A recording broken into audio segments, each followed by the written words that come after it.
Welcome back to Living with a Classic and this 1999 Jaguar S-Type 4-liter V8, which I've done an engine swap on. Previous video on this car, we fired it up for the first time, only ran it for about 15 seconds or so. It smoked pretty badly, just because of oil I had in the cylinders while storing the engine and, all of that. So we didn't run it for long, also because we didn't have a coolant system. We still don't, but I've done a lot of work since last time, mostly under the car. Drive shaft is now connected, and we have Loctite and all the bolts.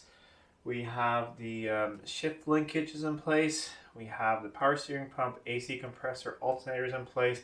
We have a serpentine belt, and lots of other things. But there are things left to do, like coolant fans, a couple of radiator hoses, fill it with coolant, power steering fluid, and a couple other things. But what I want to do is finish all of that and get this thing sort of out the door, pointing outside, so we can actually fire it up and run it for long enough to see if all that smoke clears. See if this thing gets up in temperature and see if it is a good engine that we have, which I really hope that we do. So let me show you what I've done before and what we have to do now. It's currently Sunday afternoon, or almost evening. This thing is still up on jack stands. I'm gonna probably get it down a little bit later, but so far it's nice with the working height to put things in here. Lots of things have been done. Like we talked about, we have the belt in place. Running the old belt at the moment, just until we see that everything's fine and we can swap it later. It's not cracked or anything, it's just, old. I've cleaned off all the idlers a bit because they rusted a little bit from the thing sitting, and that's pretty good. I've also just cleaned up the engine bay a bit with compressed air. We have this thing in the back needs to go in a place that covers some wires, but we'll do that when it's on the ground because I can't really reach it right now. Radiators in place. We have this, which is the coolant valves, so for right and left. They're in place with new O-rings up here. We have this, which is the coolant circulation pump, an extra electric pump just that the V8s have. I don't really remember where it's supposed to mount. I think we're gonna wait until I have the fans in, I should figure that out. This is the wiring harness for that pump and for those valves down there. This is for the receiver dryer here for the AC. We're gonna put that in place, but I'm gonna swap it, of course, later when we regas the system and all of that. But I have put this AC line in place with a new O-ring, so that is done. I don't have the AC lines on the AC compressor hooked up, nor the electrics to the AC compressor, so that's not gonna go on. So this can be like an idler for now. But I think fans are the next thing, and try and figure out sort of mounting for everything, how this all fits into place, because it was a long time ago I took this all apart.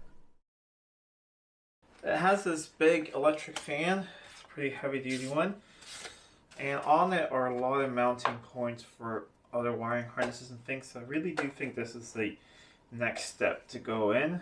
There's some fan controls and all of that. So let's see. And like everything on this car is just very, very tight.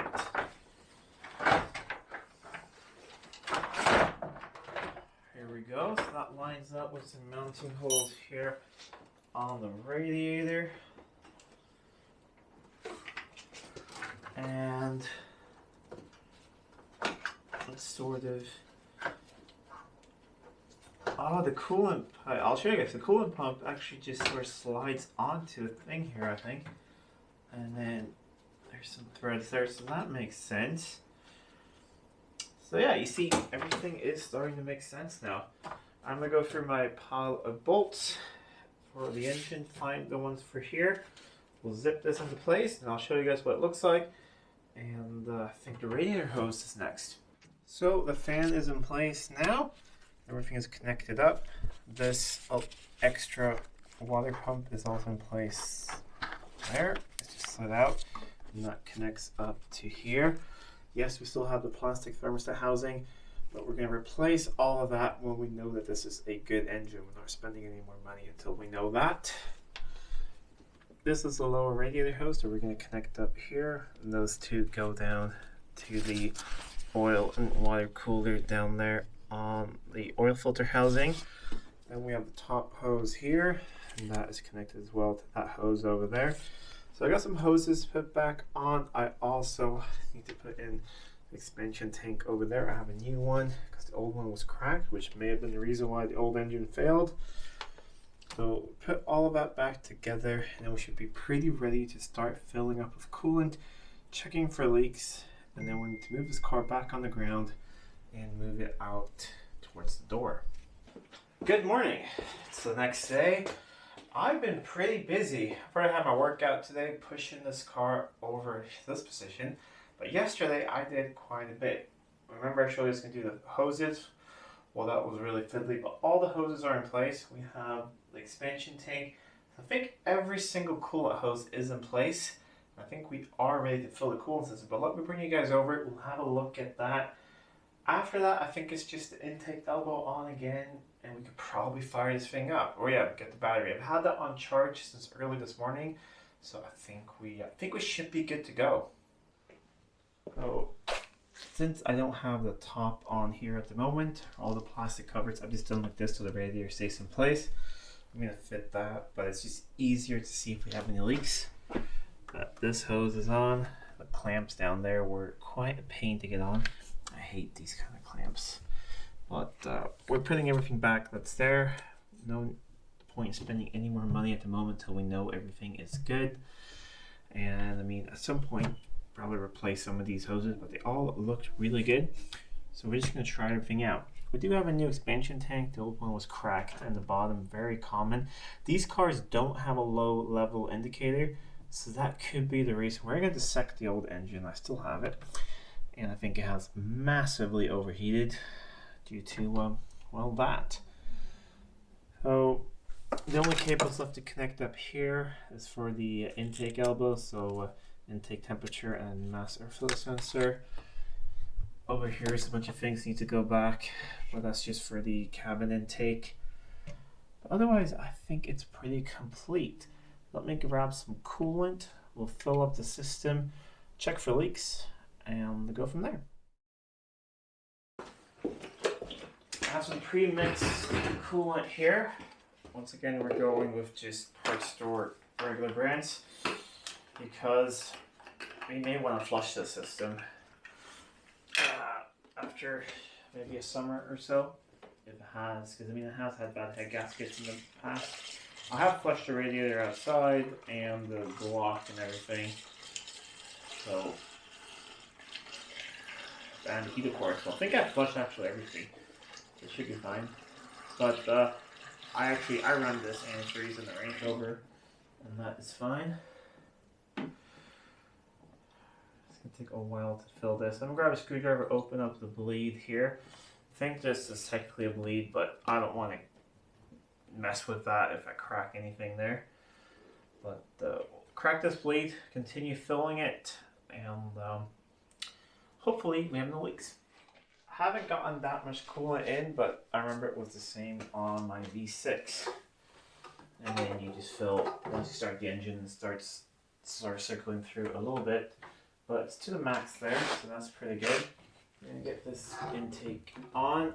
There's one thing actually I'm missing. I don't know where that clamp has gone. That it's on there, so I have to go through and find that. But otherwise, I haven't actually lost a single bolt or nut yet for this whole thing, which is I think pretty good going considering how long it's all been apart.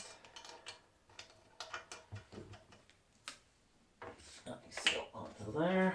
We're gonna run it just without the air filter now again. I've cleaned around here thoroughly. We're just really wanting to see that the coolant system is working as it should, and that all the smoke out the back clears, which is probably from, well, I think there's stuff left in the coolant in the exhaust from the bad engine, and I've also had quite a bit of oil in the cylinders on this engine when it was apart. So I'm gonna go connect up the battery in the back. We'll open the door. I'm going to clear out some space behind it, roll the car out a little bit because I think it's going to smoke everywhere. I think it's going to smoke up in here when the manifolds get warm, because I've had to drill out and tap those so they're covered in oil from doing all of that. I have taken compressed air and blown out everywhere, so there shouldn't be any leaks or anything going on like that. But I'm going to prepare some of that, and then we'll fire this thing up for a second time. Hopefully it still runs really good. I did just check the oil, and yes, I have filled the power steering as well after filling that pump. So hopefully that all works as well. It almost feels like spring is here. It's really nice and sunny. Well, it's just 6 degrees or something. But it's a lot better than the snow that we had a couple days ago. Get the battery in here. It's a big old thing.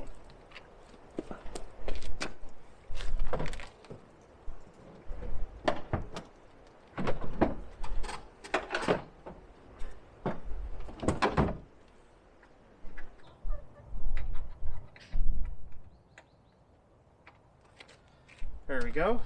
Let us try lock and unlock the car.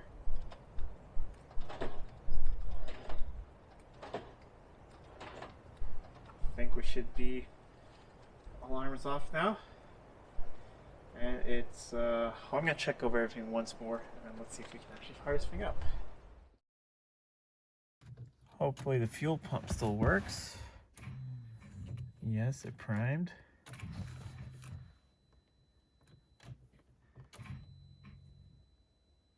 Let's give it a shot.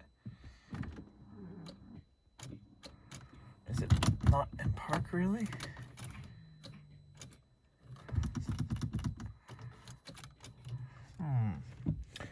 Let's try neutral maybe.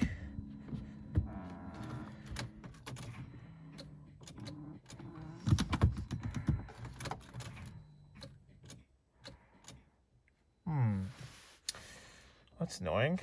Let me see if I can get that working. Okay, I've noticed if I have it somewhere around neutral, I can sort of get it to do it. There, I think. Yes!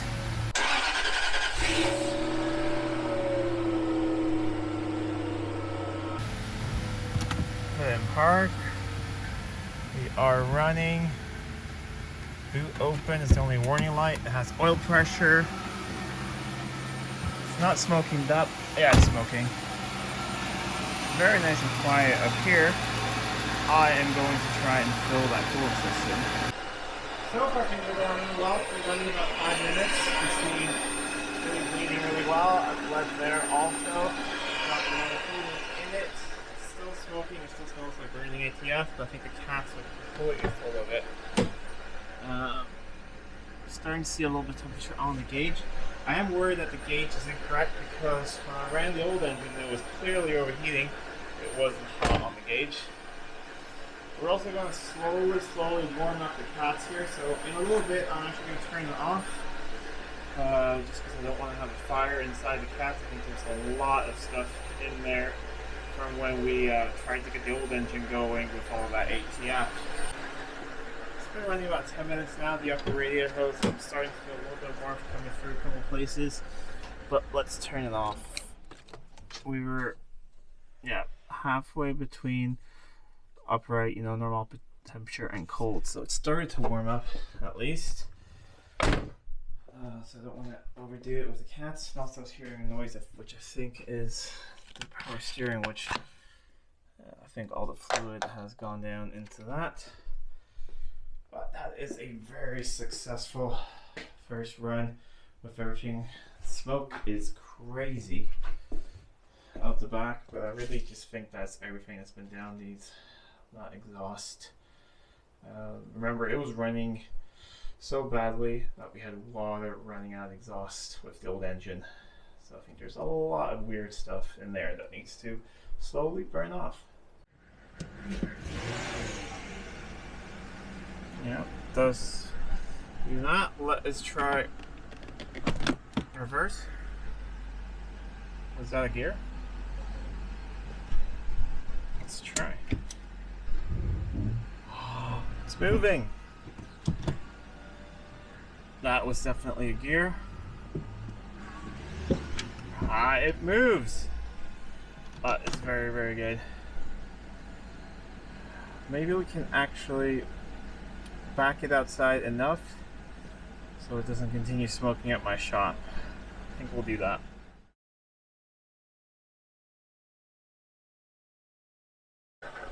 It's run for probably another half hour. Total 15 minutes. I'll turn it off a bit. 15 minutes again. The smoke is definitely clear. This is just removal condensation because it's so cold out. You can see the remnants of what used to be in the exhaust here is still coming out here, which is just really, really awful stuff that's been in there. So that's gonna take a long time for all that to get out. However, I cannot track down what this all sound is. It's really just after prolonged idling. I'm going through the telescope. Engine sounds really quiet. I think it's something else. I'm not sure if it's around the torque converter or something. I did spill a little bit of transmission fluid when I swapped it over, so it could be a little low. Check these underneath. It's quite a pain. I'm not happy to get fluid at home. So that's one thing we should do. We should check the fluid level. As soon as you rev it up, it stops.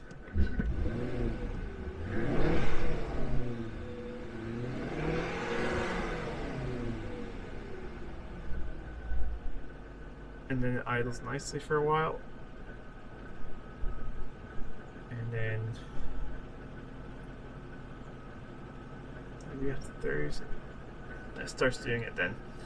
So I'm not really sure what that is, but it's definitely something we could probably have a look at.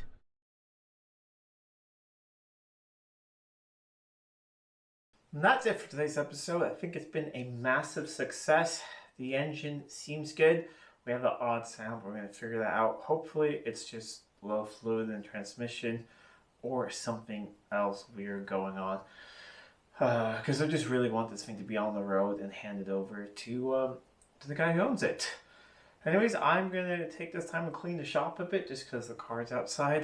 Then we'll bring it back in and we'll see what the next thing is. Maybe I'll start just putting some of the plastics back on. Or I think the next thing will be actually to have a look at that transmission and service it. Just see if I can get rid of that sound or just figure out. I'm going to start it from cold maybe, see if it does it then. I don't remember if it did it from cold. And just try and figure everything out. But I think it's a big milestone getting this thing to drive out of the workshop for the first time under its own power. Anyways, if you like this video, please give it a thumbs up and share it with friends. If you're not already subscribed to the channel, please do subscribe to the channel. It really does help out a lot. Until next time, I'm Adam. This was Living with a Classic. I'll see you soon.